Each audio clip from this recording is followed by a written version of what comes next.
Hii ni habari za Umoja wa Mataifa kutoka New York City. Tuliokuandalia hii leo kutoka Umoja wa Mataifa.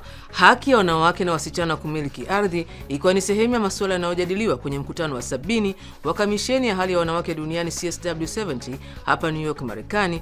Mjumbe kutoka Tanzania aelezea umuhimu wa wanawake na wanaume kuwa sehemu ya kufanikisha kupatikana kwa haki hiyo. Kwa tunawafundisha ili wanaume waweze kubadilika mtazamo, waone umuhimu kumiliki ardhi pamoja na mke wake.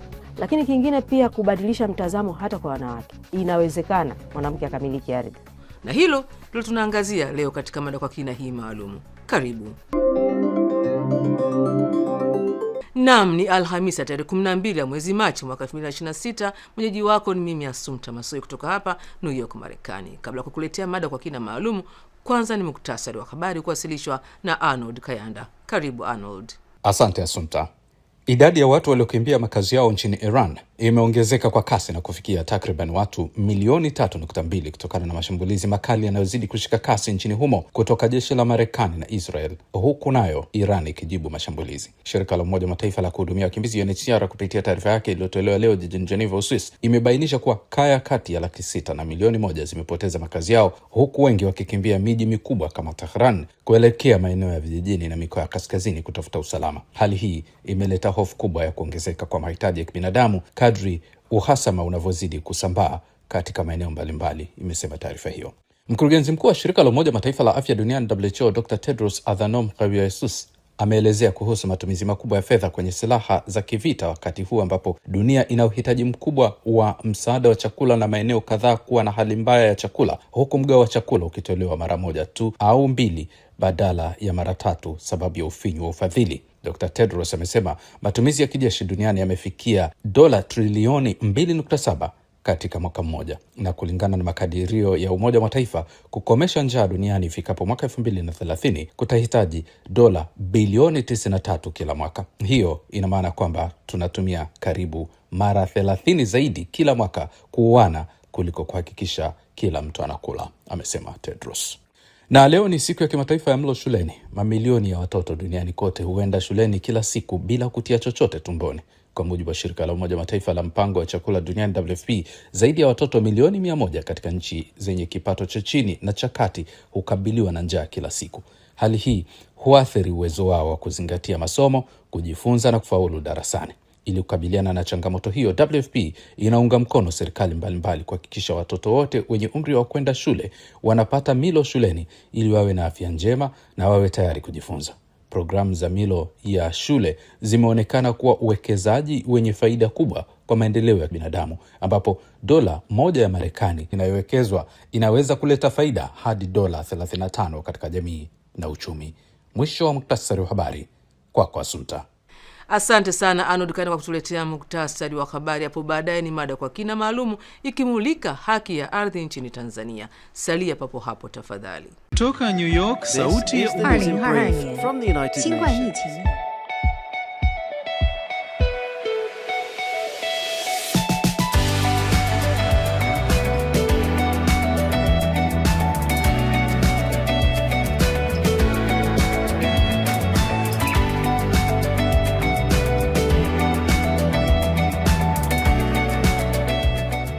Alors que le réchauffement record met à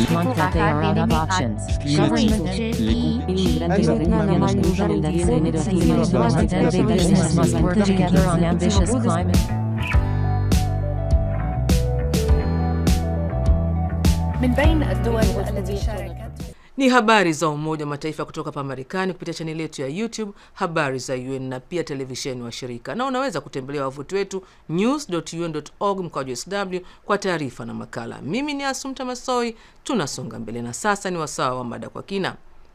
Miongoni mwa mambo yanayopatiwa kipaumbele katika mkutano wa 70 wa kamisheni ya hali ya wanawake duniani CSW70 unaoendelea hapa makao makuu ya Umoja wa Mataifa ni haki ya wanawake kupata ardhi.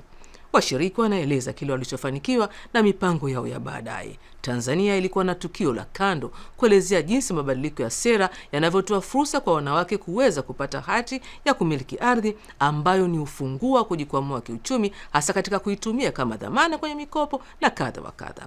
Baada ya kikao hicho, nilipata fursa ya kuzungumza na Lucy Kabimira, naibu katibu mkuu Wizara ya Ardhi na Makazi nchini Tanzania, aliyeongoza kikao hicho, na alinipatia ufafanuzi wa mambo kadhaa ikiwemo mabadiliko ya sera. Kwako Bi Kabimira. Mwaka 2023 tumekuja na sera nyingine ambayo imefanya maboresho ile sera ya mwanzo. Na mojawapo ya kipengele ambacho kimefanywa maboresho ni kuondoa hitaji la kuzingatia mila na desturi kwenye masuala ya kupatikana hizi haki za kumiliki ardhi. Na imeweka msisitizo wa kutumia sheria, kwa sababu sheria haina ubaguzi. Mwanamke ana haki sawa ya kumiliki ardhi kama mwanaume.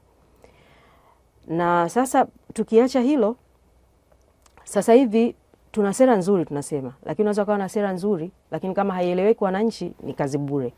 Kwa sasa hivi tumeanza mkakati maalum wa kufanya elimu kwa umma, kuelimisha wanawake waweze kutambua zile haki lakini waweze pia kuzitumia, kwa sababu huwezi kutumia kitu ambacho hukielewi vizuri. Tumekuwa na wiki iliyopita wakati tunaadhimisha maadhimisho ya siku ya mwanamke duniani, tuliendesha sisi kama wizara, tuliendesha Samia Ardhi Clinic na tulipata fursa sasa ya kutoa elimu kwa wanawake. Na hii clinic iliendeshwa nchi nzima kwenye mikoa yote 26. Ofisi zetu za ardhi kwenye hiyo mikoa waliwafuata wananchi kwenye maeneo yao na kuanza kutoa elimu pamoja na kutoa huduma nyingine za sekta. Lakini kubwa msisitizo ulikuwa ni kwenye elimu.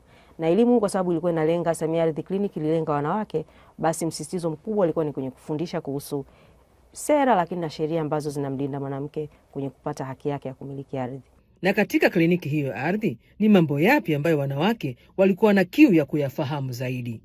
Kwanza tuligundua kwamba uelewa kwanza ni mdogo kwa wanawake, kwa sababu ya hali halisi jinsi ilivyo. Sote tunafahamu, tumekuwa especially wanawake wa kule kwenye maeneo vijijini, wanajua baba ndio kichwa cha familia. Kwa hiyo anakuwa anajua kila mali ni haki ya baba kuisimamia. Lakini kumbe mwanamke kupitia sera na sheria una uwezo na unaruhusiwa kabisa kumiliki mali yako mwenyewe, lakini vile vile unaweza kumiliki kwa pamoja na baba. Kwa hiyo ukiwa ilikuwa ni kwamba wanatamani wajue taratibu gani wazitumie ili waweze kuweza kumiliki hii mali ambayo ni ya muhimu kwa maendeleo ya kiuchumi na jamii. Lakini kingine walikuwa wanatamani sasa kujua taratibu za upatikanaji wa hati miliki, kwa sababu unaweza ukawa na haki lakini haki yako ili uweze kuishikilia mkononi lazima uwe na document ambayo inathibitisha hiyo nyaraka inathibitisha kwamba hii ni mali yangu. Kwa hiyo walipewa elimu pia upatikanaji wa hizi nyaraka, lakini na vile vile na huduma. Sasa kama una ardhi yako unataka kupata hiyo hati na tayari ilikuwa imeshapita taratibu labda za upimaji na upangaji, pale na hati zilikuwa zinatolewa ndani ya hiyo clinic. Nikamuuliza nini nafasi ya mashirika ya kiraia kama vile Landesa nchini Tanzania nalotetea haki ya ardhi kwa wanawake. Kwa kweli niseme, kwanza nichukue nafasi hii kuwashukuru sana taasisi hizi ambazo sio za serikali, kwa kuwa wamekuwa mstari wa mbele kushirikiana na serikali kuhakikisha kwamba hizi huduma zinafika kwa wananchi. Kwa sababu tunatambua serikali ndio ipo, lakini hatuwezi kufanya kila kitu peke yetu. Kwa hiyo hawa nao wamekuwa na mchango mkubwa. Wameeleza jinsi ambavyo wameweza kurahisisha. Wanafanya kwa kuzingatia sera na sheria, lakini wao wako kule chini kwa wananchi. Lakini wamerahisisha kwa kutengeneza mifumo ya kidijitali. Lakini na hata sisi ndani ya wizara, niseme tu tumerahisisha upatikanaji wa huduma zetu kidijitali. Sasa hivi unaweza ukapata hati yako ndani ya siku moja. Ukaenda na nyaraka zako zimekamilika, ukafika pale, ukaingizwa kwenye mfumo. Tuna mfumo wa e-ardhi. Sasa hivi tulikuwa na mfumo unaitwa ILMIS, ulikuwa unafanya kazi Dar es Salaam peke yake. Lakini sasa hivi tuna e-ardhi ambayo inafanya kazi kwenye mikoa 5. Sasa kwa kushirikiana nao, kama utakumbuka wale Habitat for Humanity wamesema kabisa kwamba swala lingine ambalo wanahakikisha ni upatikanaji wa ardhi, wa hati miliki. Kwa hiyo na sisi tumerahisisha upatikanaji wa hati miliki. Kwa hiyo hili linawarahisishia hata wao kuhakikisha kwamba wanafikia lengo lile ambalo wamekuwa wamejiwekea, kwamba kuwafikishia wanawake huduma sio tu kwa kupata haki kwa maana ya elimu na vitu vingine, lakini mpaka mwisho wanahakikisha kwamba wamemsaidia kupata hati miliki, ambayo hati miliki tunaitoa sisi kama wizara. Kwa hiyo tunashirikiana nao na kwa kweli wamefanya kazi kubwa, na tunatambua na kuthamini mchango wao kwenye kuhakikisha kwamba wote kwa pamoja tunamhudumia huyu mwanamke kuhakikisha anapata ile haki yake ya kumiliki ardhi. Bila shaka kwenye mafanikio hapa kosi changamoto. Bika Bimera akafunguka. Bado hatujaweza kumfikia kila mwanamke mpaka huko chini. Kwa hiyo bado tuna kazi kubwa ya kufanya uelimishaji.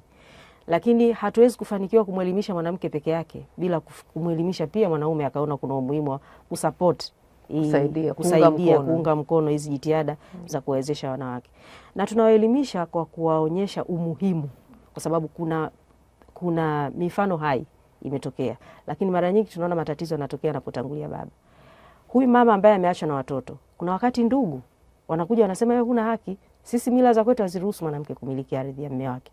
Kwa hiyo anabaki njia panda na watoto, hajui wapeleke wapi. Kwa hiyo tunawafundisha ili wanaume waweze kubadilika mtazamo, waone umuhimu kumiliki ardhi pamoja na mke wake.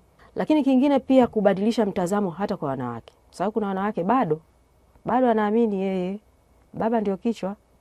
Kwa hiyo hata bila kutumia nguvu ya ziada kuwaonyesha umuhimu, pamoja na kwamba mifano naiona, lakini na kwamba inawezekana mwanamke akamiliki ardhi. Na kushukuru sana Bika Bimera kwa ufafanuzi huo, na kila laheri katika kuendeleza haki ya ardhi kwa watu wote nchini Tanzania. Na basi kwa mada hiyo kwa kina maalum sina la ziada. Nahitimisha kipindi hiki, lakini tukutane tena Jumanne kwa jarida lingine la video. Na kwa upande wa kipindi cha redio ni kila siku. Kwa hiyo kesho Ijumaa utapata habari za Umoja Mataifa. Hata hivyo kwa sasa unaweza kutazama habari na video nyingine kwenye chaneli yetu ya YouTube Habari za UN, na katika ukurasa wetu wa X zamani Twitter jina ni hilo hilo Habari za UN. Kumbuka pia kupakua app yetu ya Habari za UN katika Play Store na App Store. Kwa niaba ya wote walioshiriki kuleta jarida hili, mimi ni Assumpta Massoi na kutakia amani na kwaheri kutoka New York, Marekani.